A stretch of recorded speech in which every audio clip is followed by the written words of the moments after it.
limang gulay, hinaluan ko ng dalandan. Marami po sa mga Pilipino, mahilig po tayo sa orange or pongkan. This is the Philippine orange, di ba? So ito po, very rich in vitamin C, antioxidant po pala ito, anti-inflammatory, very low in calories, protects the brain, and lessens the risk for kidney stones. Okay, so ito po yung ating pinaka-best seller hanggang ngayon. Pangalawang variant po natin is the melon. So ang melon, it's rich in vitamin A or beta-carotene, also very good antioxidant, also maintains mucous membranes of our body. So isa sa mga napansin ko, parang may 4 or 5 na nagtanong sa akin na kung nakakatulong ba daw ang First Vita Plus sa dry eye syndrome. Ano yung dry eye syndrome? Alam niyo po yung kakatingin natin sa mga gadget, yung mata natin para mahagdi. Nagda-dry up pala, no? Kasi kakatingin natin. So, ito po, malaking tulong dyan kasi mucous membrane po yun eh, yung nagpapabasa ng mga mata natin. No? Kaya ito po yung ibigay nyo pag ganyan po yung kaso. Okay? Next is, itong melon natin, malaking tulong rin po sa fertility ng lalaki at babae. So, kunwari, ang anak mo ay nagdadalaga, nagsistart na po siya mag-period, no? Ito ang magandang variant sa kanila. Okay? So, ano pa po? Very good also for the eyes and skin kasi nga mayaman sa vitamin A. Next is our fruit medley. Ang fruit medley po natin ay may 4 na prutas. Kasama po dun sa 5 gulay. This is my favorite now. So, ang fruit medley po ay merong pinya, merong orange. Itong pinya po, maganda sa panunaw, mayaman sa nutrients, lalo na vitamin C, anti-cancer, anti-inflammatory, antioxidant, anti-rayuma, pang na-operahan o kaya todo exercise, mabilis makapagpa-recover ng katawan. Ang orange po, rich in vitamin C and fiber, antioxidant, good for the heart, anti-anemia, and anti-kidney stones. Tapos yung pangatlong gulay po niya, at pangatlong prutas po niya ay mango. Ang mango pala is anti-cancer. Paborito ko ito eh. Noong akala ko, masarap lang siya na dessert o masarap na prutas.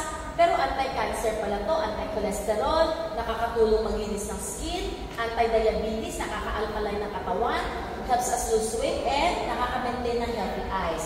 Yung pang-4 sa fruit medley ay bayabas.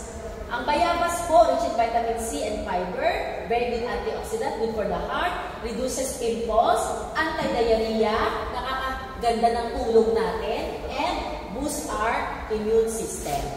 So itong 4 na gulay na prutas na to, plus yung 5 gulay, yan po si fruit medley. Ay, sarap-sarap. Para siya 4 seasons, no? Sarap-sarap. Next is yung ating pong pineapple. So yung pineapple po natin, ito po yung variant na lagi kong binibigay sa mga tigyawati. Itong number 1, for me para po mawala yung tigyawa, para po maging flawless. So ang pineapple po, maganda sa panunaw, rich in nutrients, antioxidant, anti-inflammatory, anti-cancer, and speeds up recovery. We also have our guyabano. So yung guyabano po natin, alam natin ang guyabano anti-cancer. Kaya nagkakaubusan sa palengke, wala nang mabiling guyabano. Kung meron man, ang mahal. Kasi marami na po talaga nakakaalam na anti-cancer itong fruit na to. It's 10,000 times more effective in killing cancer cells than adriamycin, yung chemotherapeutic drug. Yung atin, hindi lang siya guyabano. Di ba may 5 gulay pa siya? Di ba kanina na-discuss natin yung health benefits ng 5 gulay? Kaya, for me, this is better. No? So, ang atin pong guyabano premium, recommended po ito sa mga may cancer history. Wala pa siyang cancer, pero ang mama niya nagkaroon dati ng breast cancer. Ang tatay niya nagkaroon ng lung cancer. Di ba namamana ang sakit? So, high risk siya. Posible na magkaroon din siya. Kaya wala pa man siyang cancer, guyabano premium na dapat ang iniinom niya. Okay? So ito po, hindi lang anti-cancer, antibacterial rin. Maganda rin po sa ating blood sugar, so anti-diabetic din siya.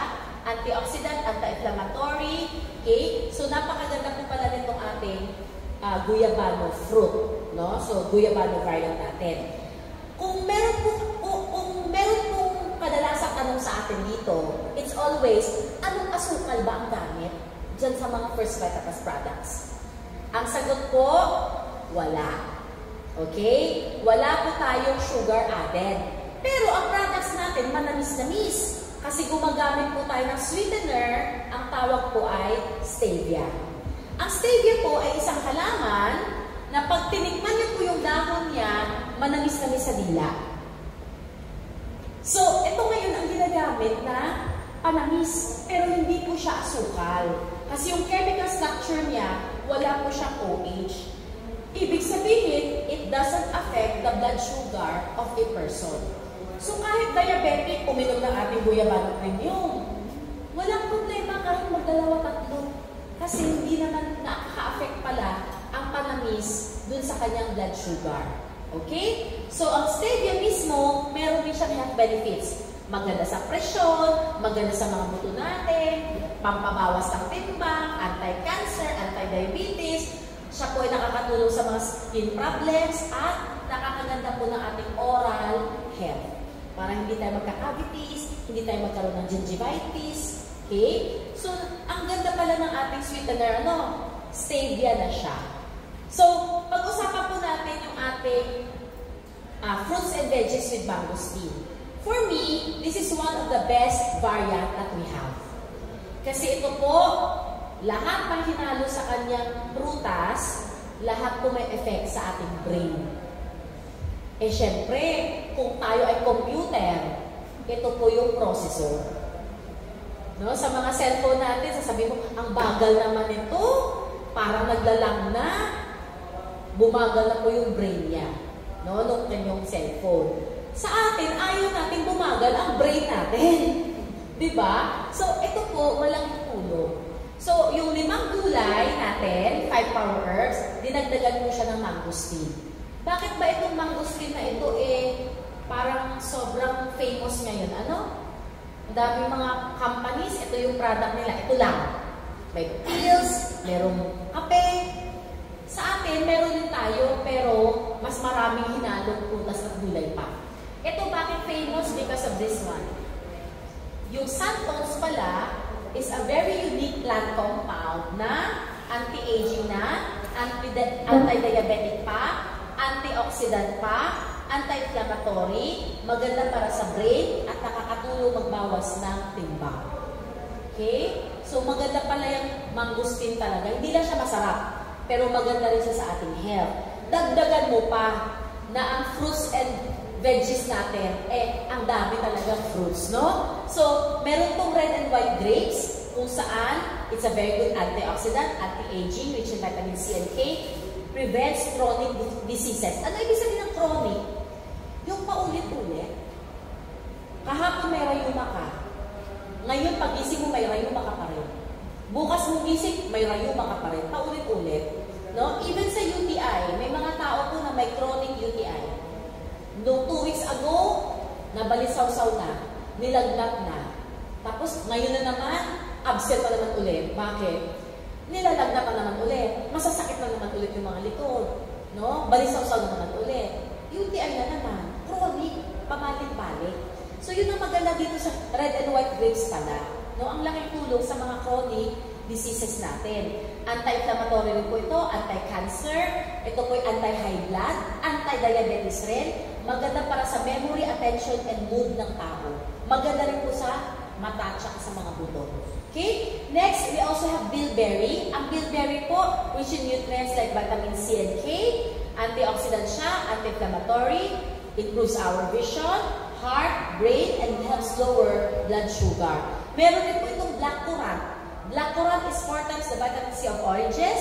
May vitamin A rin siya, B, E, helps lower blood sugar, antioxidant po ito, anti-inflammatory, good for the eyes, gut, and kidney health. Also, anti-diabetes, and lessens the symptoms of sore throat and flu. Meron din po itong grapefruit. So, yung grapefruit po, very high in nutrients, antioxidant din po ito, rich in fiber, nakakakontrol ng appetite, kaya nakakatulong po sa weight loss. And then, maganda para sa puso, anti-diabetes, and nakakaiwas din po tayo dito sa kidney stones. We also have papaya. Ang papaya po, very good antioxidant, anti-cancer, anti-aging, anti-inflammatory, good for the heart, good for digestion, good for the skin, anti-dementia to, and maganda rin po sa mga may liver problems. Next is pineapple. No, kanina pa natin ito na-discuss. Ito na lang, strawberry. Ang strawberry po, rich in vitamin C, antioxidant, anti-cancer, fiber, improves the heart, and lowers our blood sugar levels. Meron rin po itong apple. Apple is good source for fiber and vitamin C, good for weight loss, good for the bones, heart, brain, promotes good gut bacteria, lowers the risk for diabetes, anti-cancer, anti-asthma. Meron rin po siyang blackberry. Ang blackberry po is rich in vitamin C, K, and fiber, good for the brain, good for oral health, and has antibiotic properties. This also has cherry. Ang cherry po ay rich in vitamin C and potassium, antioxidant, anti-inflammatory, anti-rheuma, can boost exercise recovery, helps promote regular bowel movement, good for the heart, and improves our sleep. Meron rin po siyang orange. Ang orange po, rich in vitamin C and fiber, antioxidant, good for the heart, anti-anemia, prevents kidney stone formation. Also has tomato. Ang tomato po, may lycopene. Yun po yung anti-cancer, antioxidant, very good for the heart and skin, good source for vitamin C, K, and potassium. This also has carrot. Ang carrots po, rich in vitamin A, good for the eyes, antioxidant, anti-cancer, helps in weight loss, and helps lower cholesterol. Meron din po itong wheat germ. Ang wheat germ is a very good source of fiber, vitamin E, antioxidant po ito, good for the heart, helps maintain healthy weight, and helps lower cholesterol. Meron din po itong green tea.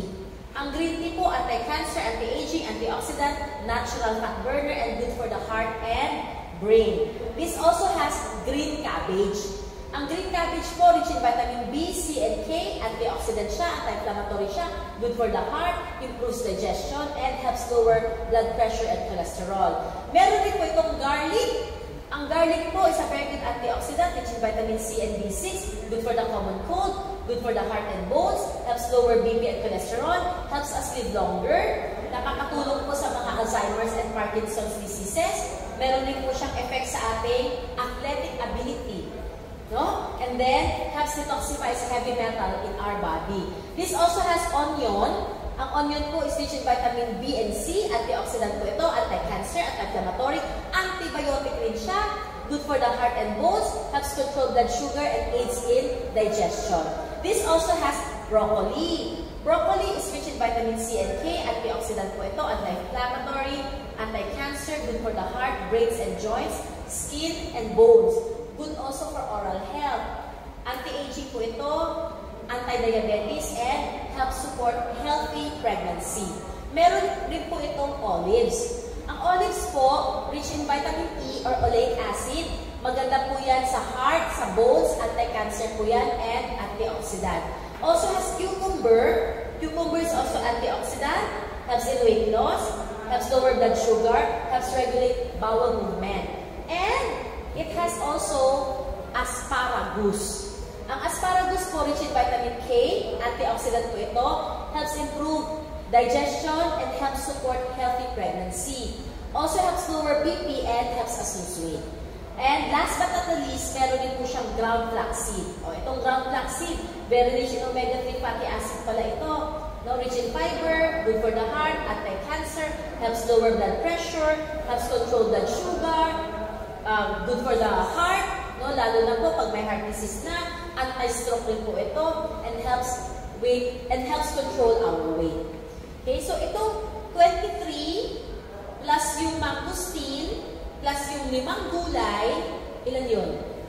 29, no? Ganyan po karami ang laman ni fruits and veggies with mangosteen. Kaya for me, this is one of our best variants. Okay? Especially po sa mga na-stroke, especially po sa mga nag-uulyanin, no? Naglilimot-limot na, yung may memory gap na, ito dapat na iniinom nila. No? So my dad is drinking this one. Ang laking tulong. Next is our gold line. So kanina na-discuss natin yung dalandan, melon, and guyabano. Premium line yun. More on prevention. Wala pa naman silang sakit, premium line. Pero pag meron ng naramdaman, gold line na yun. For example, gustong magbuntis. 5 taon ng kasal, wala pa rin. Tapos, napansin, ang regla dumadating every 2 months, 3 months. So, alam na talaga na may problema, di ba? Ang normal, every month, So, pagka ganon, ang iniinom na dapat is Melon Gold. Hindi na yung premium. No? Melon Gold na. Kanina sabi ko, yung guyabano pang-cancer. Yung premium, pang-prevent. Dahil nasa lahi, wala pa naman sa kanya, mag-premium guyabano. Pero paano kung meron ng nararamdaman? Meron ng nakakapangbukol, ayaw magpa-check up ako. No? Yung mga kulani dito, laging maga. Bakit hindi na umimpis itong bukol ko dito? Okay? Pagka ganun, dapat gold ka na. No? So, ito po yung recommended natin sa mga tao na may maintenance na rin. Okay? So, yung mga high blood, diabetic, hindi sila dapat nagsisimula sa premium kasi meron na silang nararamdaman, di ba? So, dapat dito ang simula nila. Gold line. 3 times more malunggay, sili, saluyot, tapos na kamote uray ang content ng gold versus the premium. Okay?